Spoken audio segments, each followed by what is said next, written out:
सर्वसामान्य आणि गोरगरिबांचे वकील ॲडव्होकेट विजय सुतार यांची कीर्ती सर्वदूर। कुरुंदवाड येथील नामवंत वकील विजय शंकरराव सुतार हे गेली 50 वर्ष वकिली क्षेत्रात कार्यरत आहे। या क्षेत्रात कार्यरत असताना त्यांनी गोरगरीब जनतेसाठी फी न घेता त्यांना न्याय मिळवून देण्याचा प्रयत्न केला। त्यांची न्यायचरित्रातील योगदान वाखाणण्याजोग आहे। वकील क्षेत्राबरोबर सामाजिक कार्यातही ते अग्रेसर असतात। ते कुरुंदवाड बार असोसिएशनचे अध्यक्षपद 2 वेळा त्यांनी भूषवलंय। कायदे सल्लागार म्हणून अनेक ठिकाणी त्यांची व्याख्याने झालेली आहेत। या सर्वच कामाची दखल घेऊन नुकतेच मुंबई हायकोर्टाचे न्यायमूर्ती मिलिंद जाधव यांच्या हस्ते सिनियर वकील म्हणून सत्कार करण्यात आला। त्यानिमित्तानं वकिली क्षेत्रातील त्यांनी दिलेल्या योगदानाबद्दल त्यांची मुलाखत घेतली आहे। 50 वर्षे आपण वकिली क्षेत्रात कार्यरत आहात। नुकताच न्यायमूर्ती जाधव साहेबांच्या हस्ते आपला सिनियर ॲडव्होकेट म्हणून सत्कार केला, त्याबद्दल आपले मत काय? मी गेली 50 वर्षे कुरुंदवाड, जयसिंगपूर, कोल्हापूर या कोर्टात वकिली करतो आणि दिवाणी, फौजदारी, सेशन कोर्ट अशा सगळ्या कोर्टात मी काम करत असतो। माझी पार्श्वभूमी बघितली तर आमचे वडील लोहार काम करत होते, मी लोहार काम करत होतो। पण आपण चांगल्या तऱ्हेचं शिक्षण घ्यावं, सामाजिक कार्य करावं आणि न्यायसंस्थेमध्ये काम करावं म्हणून मी वकील झालो। आणि मला वकिलीचा मोठा अनुभव असून अनेक दिवाणी, फौजदारी केसेस मी चालवले आहेत। अलीकडेच माझ्या कार्याची दखल घेऊन मुंबईचे न्यायमूर्ती हायकोर्टाचे माननीय मिलिंद जाधव साहेब यांनी सिनियर वकील म्हणून माझा पदवी देऊन सत्कार केला आणि तो सत्कार हा कुरुंदवाड, जयसिंगपूर, इचलकरंजी बार असोसिएशन मार्फत करण्यात आला। तो मोठा कार्यक्रम झाला आणि त्याचं निमंत्रण त्यांनी दिलं होतं। त्यावेळी त्यांनी आमचे चिरंजीव जे हायकोर्टात आहेत धैर्यशील सुतार, ती गेली 15 वर्षे बॉम्बे हायकोर्टात प्रॅक्टिस करतात, तेही प्रसिद्ध वकील आहेत। त्यांच्याबद्दल आणि माझ्याबद्दल त्यांनी गौरवोद्गार काढले आणि त्यांनी सांगितलं की वकिली क्षेत्रामध्ये चांगल्या तऱ्हेनं काम यांनी केल्यामुळे त्यामुळे त्यांची दखल घेण्यात आली आणि त्यांना सिनियर वकील ही पदवी देण्यात आली।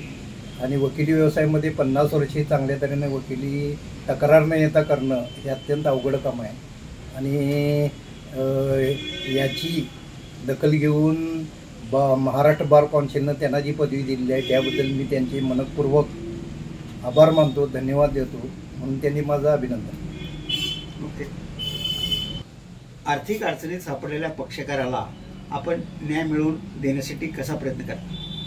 माझी पार्श्वभूमी ही म्हणजे खालच्या वर्गातून आले असल्यामुळं गोरगरीब पक्षकार माझ्याकडे जास्त येतात आणि विशेष करून मागासवर्गीय, आर्थिकदृष्ट्या दुर्बळ घटक, महिला या घटकाला न्यायसंस्थेमध्ये न्याय मिळणं हे अत्यंत अवघड काम आहे आणि तशा केसेस मी घेऊन अनेक चांगल्या तऱ्हेनं न्याय मिळवून देते। काही केसेसमध्ये विशेष करून पुडगीच्या केसेस, ज्या महिलाकडं पैसा नसतो त्यांच्या केसेस घेऊन त्यांना न्याय मिळवून देणं, पुडगी मिळवून देणं, हिस्सा मिळवून देणं अशा स्वरूपाची कामं मी करत असतो आणि त्यामुळं माझी वकिली ही चांगल्या तऱ्हेनं चालली। मला कुठलाही प्रश्न किंवा प्रॉब्लेम माझ्या व्यवसायामध्ये आला नाही आणि पूर्वीचे वकील आणि हे अभ्यासू, नंतर प्रसिद्ध आणि कष्ट करून मिळवणारे वकील होते आणि त्यांची ज्युनियरशिप मी केल्यामुळं त्यांचा आदर्श घेऊन मी माझ्या वकिली व्यवसायामध्ये वाटचाल केली आणि त्यामुळे मला हे यश मिळालं। आपल्या वकिलीचा अनुभव पाहता आपण नवोदित वकिलांना काय सल्ला द्याल? नवोदित वकिलामध्ये जर बघितलं तर बरेच वकील ग्रॅज्युएट लोक असे आहेत की त्यांना असं वाटतं की या व्यवसायात आल्या पैसा मिळावा। तसं नसून बरंच 5-10 वर्षे कष्टकाम करावे लागतं, पक्षकारांचा विश्वास संपादन करावा लागतो, नंतर त्यांना न्याय मिळवून द्यावा लागतो आणि वकिली व्यवसाय हा बाजार नव्हे किंवा जाहिरात नाही। तर मी एखादं काम चांगले केल्यानंतर ती व्यक्ती गावात जाऊन बाबा ह्या वकील चांगलं काम करतात, कामातून काम हे वकिली व्यवसायाचं खास वैशिष्ट्य आणि त्यामुळं ग्रामीण भागातून ते लोक मग आपले मित्र पाहुणेपैकी त्या केसेस घेऊन येतात आणि त्यामुळं आम्हाला पुष्कळ काम आहे आणि वकिली व्यवसाय चांगल्या तऱ्हेनं चालला आणि पुढची पिढी जी आमची आहे धैर्यशील सुतार, त्याच्याबद्दलही मला अभिमान वाटतो। तेही हायकोर्टामध्ये चांगल्या तऱ्हेनं सामाजिक प्रश्न, राजकीय प्रश्न, सामाजिक प्रॉब्लेम, आर्थिक प्रॉब्लेम ते सोडवतात आणि मला अभिमान आहे की आमच्या भागाचा एक वकील आज हायकोर्टमध्ये चांगल्या तऱ्हेनं काम चालू होतं आणि प्रसिद्धी झेलत आलेलं आहे.